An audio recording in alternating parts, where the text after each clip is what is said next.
Hello, I'm Diana Belchase here with Reed Farrel Coleman, and this is BookSmart.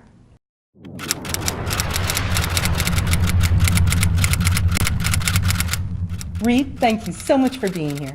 Very happy to be here.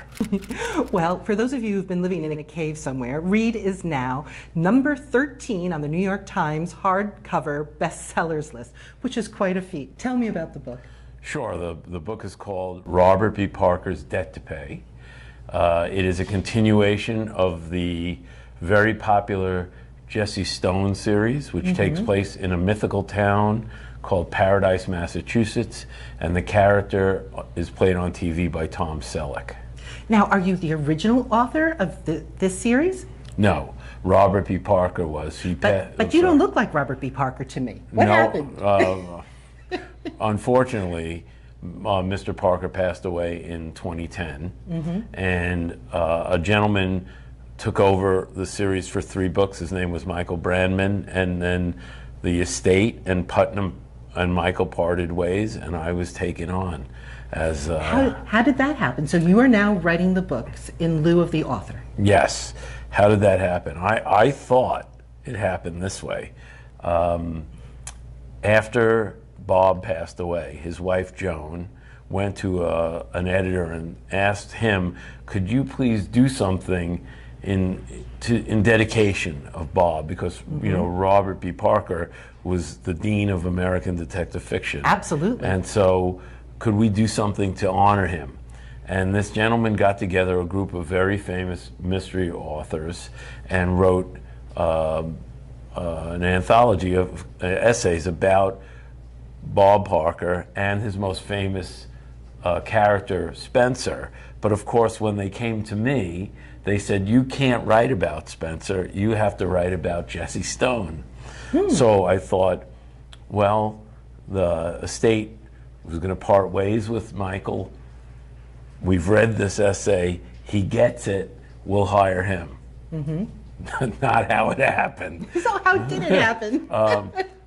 Apparently, I had the first conversation with my editor, and I said, so you like the essay? And she said, what essay?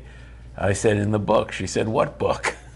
So as it turned out, how I got the gig was that my editor had always been a fan of my work. And when the opportunity came up, she suggested to the estate that I take over, and they gave me the chance, and here I am. No higher compliment than that. You know, pleasing both the widow and the editor. That's even a better compliment than being number 13 on the bestseller list, which is every author's dream, by the way. Or I'd rather be number 12, but it's okay.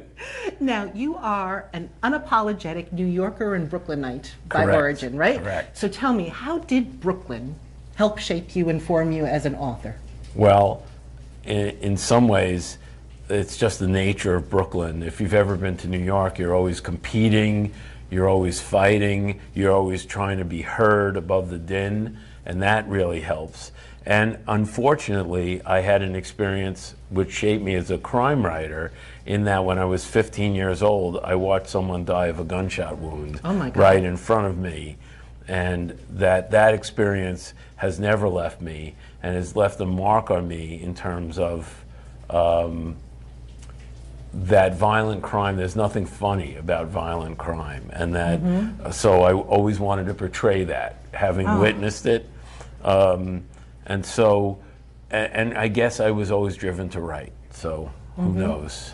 Well, your books are a wonderful combination of grit. You bring that real New York sense of persona onto the page, but you've got a wicked humor as well that keeps us turning the pages. Yes, well, my wife is not so thrilled about the wicked sense of humor, but I'm glad the fans are.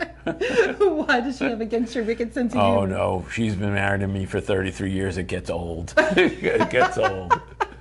Well, I appreciate you being here with us today. Thank you so much. Well, thanks for having me. Well, that's another episode today of BookSmart. I'm so pleased today to have had Reed Farrel Coleman with me. I couldn't have been happier to have such a great author. And I'm Diana Belchase. Keep reading.